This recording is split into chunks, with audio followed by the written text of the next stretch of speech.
Pouring wine for friends. Great experience. Sounds easy, but is there any etiquette and manners that one should consider? The answer is an absolute yes.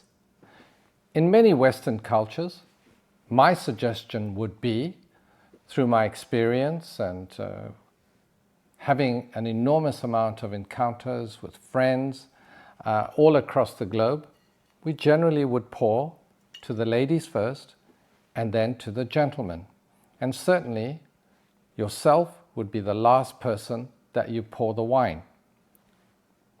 Now, if you're in Asian cultures, Korea, China, Southeast Asia, you might want to consider what is the situation, what is the environment, because certain cultures there are very respectful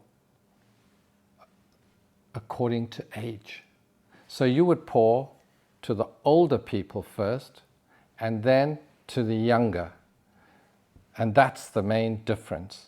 So one would be the ladies, then the gentlemen in the Western culture, and for the East, you would pour according to age. And there's a little tip for you, and that's my suggestion.